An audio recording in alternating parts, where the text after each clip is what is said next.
afternoon, everyone. This is Tony from Her Homestead Skills. So I was out and about a bit this morning. I had a few errands to run. I had a few groceries to pick up, and I was going to fill up my car with gas, and I got a bit of a shock. If I had filled up yesterday, I would have saved 14 cents a liter. And just to put things in perspective, because the US uses gallons and Canadians use liters. Now, I did a calculation. The price, and this is pretty much standard average, you might find a little bit lower, a little bit higher, but the standard price today was $1.79.9, so just about $1.80 for 1 liter of gas. And that equates to about 3.75 liters per Canadian or per US gallon. So that would mean that for 1 gallon of gasoline in the US, we would be paying $6.74. So $6.75 basically for a gallon of gas today in Canada, in Ontario. I'm sure it could be a little bit different if you go a little bit higher, a little bit lower, depending on where you are in the country. Okay, and once again, to put things in proper perspective, our dollar is not worth very much these days. I think it's worth 72.5 cents US, which is pretty pitiful. And even doing the conversion, I think we're paying about $4.89 for a gallon of gas today. And I checked, and the average, okay, once again, the average US price for a gallon of gas is $3.66 for a gallon. So no matter how you cut it, we're getting screwed, and we're getting screwed, and we're getting screwed. And whenever the price of gas goes up, that means the price of everything else continues to rise. So don't expect any price decreases, don't expect anything but pain at the pump and then pain elsewhere, because that's the route we're going. And I hate to be a negative Nelly. And if you know me, you know I really don't like leaning towards that direction. I am more that, okay, stuff is happening. What can you do to alleviate the effect that it's going to have on you, to decrease the effect that it's going to have on you, or to minimize, I guess would be the better word, minimize the effect that it's going to have on you.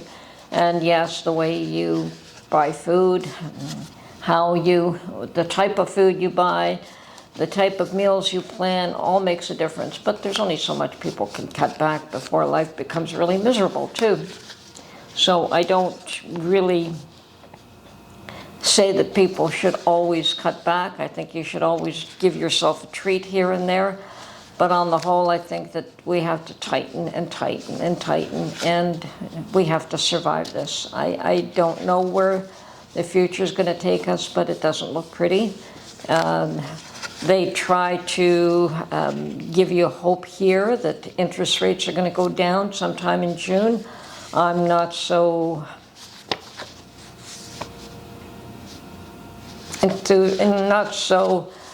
believing of that, considering how much the governments are spending in order to try and keep themselves in power. And it's no different here in Canada than what it is in the US. And they're flooding money into this project and that project. And we have a housing crisis, so there's money being flooded into a housing crisis. We have the NDP that is demanding that the Liberal government keeps their promise on dental plans, so they're flooding money in a bogus dental plan that really isn't really helping anybody. Just trying to make it appear as though that they're doing something there. I don't know. Like what they're looking after the very, very old, like in their 80s, for a dental plan, paid for by the government. And I don't know how many of those people really are going to make use of that. Anyway, we still have to do whatever we can to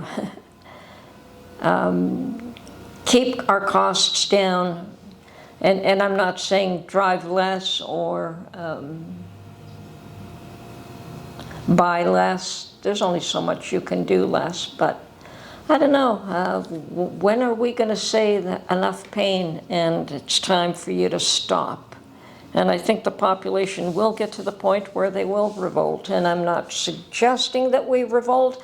I am stating that people are getting frustrated, and you can even see that with all the protests that are going on in the schools, and whether they're really protests on that particular subject, or they're just the fact that people are so unhappy that they will protest anything right now just to try and say, hey, there's a problem out here and we need to fix it.